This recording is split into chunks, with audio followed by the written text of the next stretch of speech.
pop quiz. Have your parents ever said to you, and?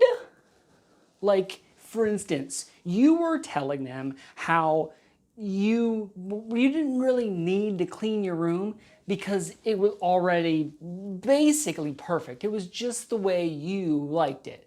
So your mom asked you, hey, you need to go pick up your room. And you tell her, but Mom, it's exactly the way I want it because that's where I live and I like my toys all over the floor and I like my clothes where they are because I can find them because they're on the floor. And your mom goes, and?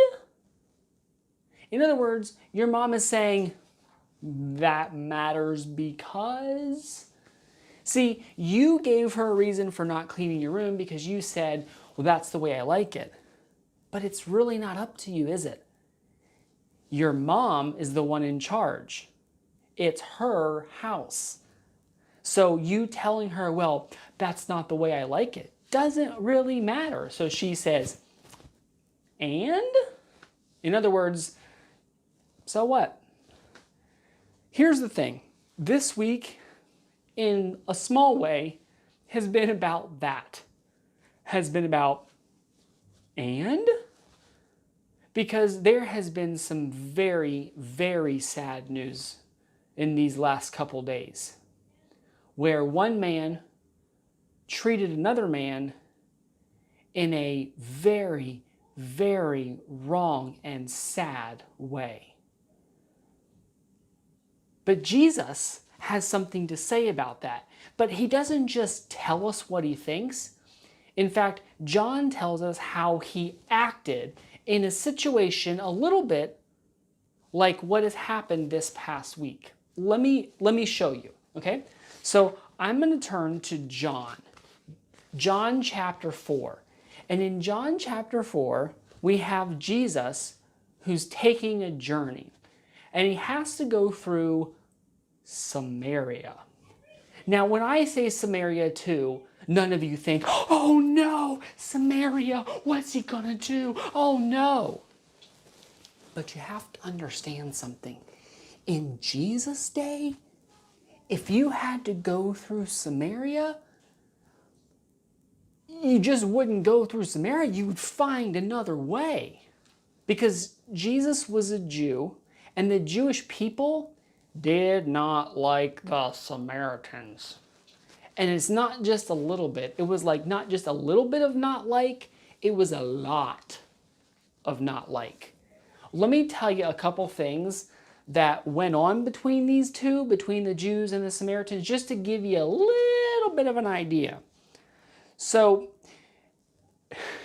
the Jews would call a group of people, they would call a group of people who were Samaritans a herd. They'd be like, hey, there's a herd of Samaritans going by. Bah! If you call a group of people a herd, are you being nice to them? I don't think so. Okay? Jews didn't think much of Samaritans. And the Samaritans didn't think much of Jews. In fact, one time in this big, important Jewish holiday, in fact, it was called the Passover, the Samaritans went into one of the Jews' churches and put dead bones all over the church. All right? We're talking about seriously not liking them. One other example, okay? In this same book, in John, a couple chapters later, there's some people who are talking to Jesus, and they want to kind of say, Jesus, are you cuckoo? Jesus, are you all there? Jesus, is everything okay with you? So you know what they call him? They say, Jesus, are you a Samaritan? It was like an insult. Like, Jesus, are you not really smart? Jesus, do you not understand? Jesus, are you a Samaritan? So maybe that gives you a little bit of an idea of what went on here. All right? Jews and Samaritans, they know like each other. So here's what happens.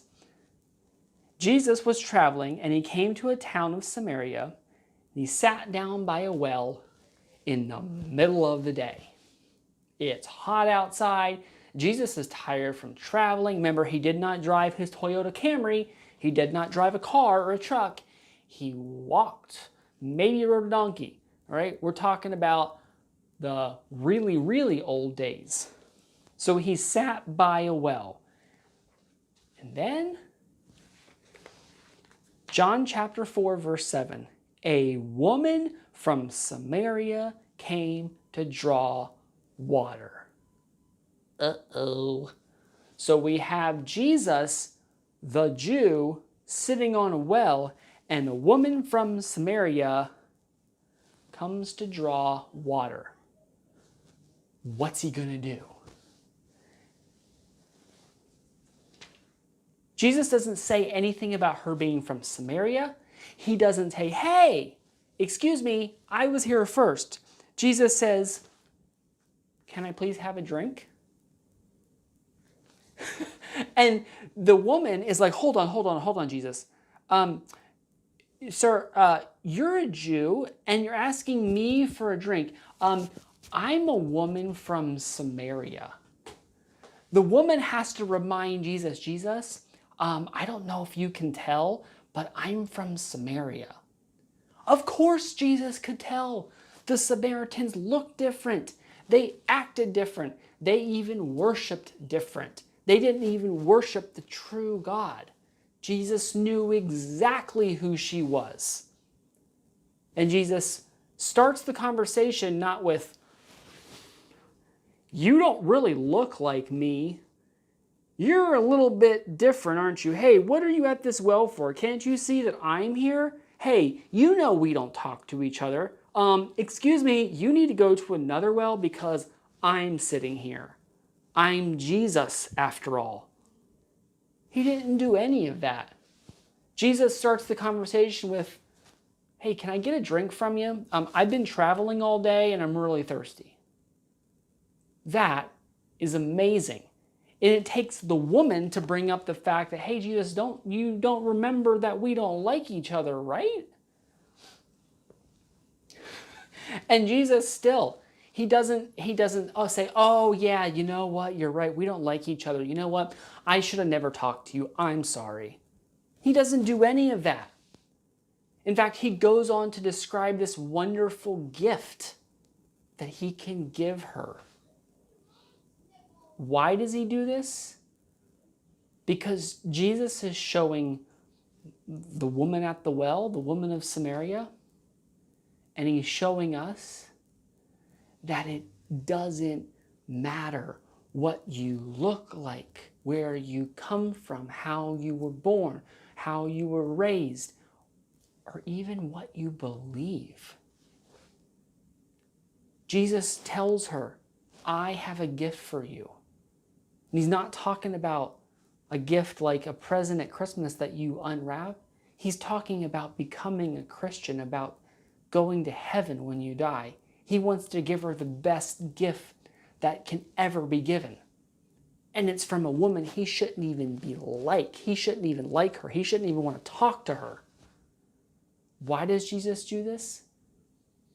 Because Jesus didn't make you and say, nailed it. Don't need to make any more. That's the one I like. No. Jesus made every single person you will ever meet in his image. Everybody you meet is loved by Jesus. And Jesus loves every person you meet as much as he loves you.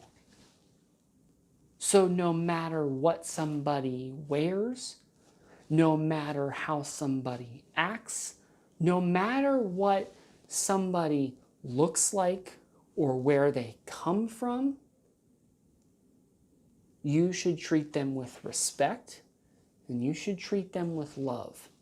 Not even because they always deserve it, but because God made them. And he loves you and he loves them. And you know what this woman's response was when Jesus ignored the fact that she was from Samaria? This conversation ends with her becoming a Christian and her going back to her friends and going, look who I found. This is amazing. You need to come meet Jesus. That's the response when we treat people not as Samaritans or not as people from another country or people that don't look like me. That's the response when we treat everybody with love and respect. So when one of your friends says, well, they don't look like us, you can say, and? Or, well, they talk kind of funny. And you can say, and? It doesn't matter, because Jesus loves everybody. See you next time.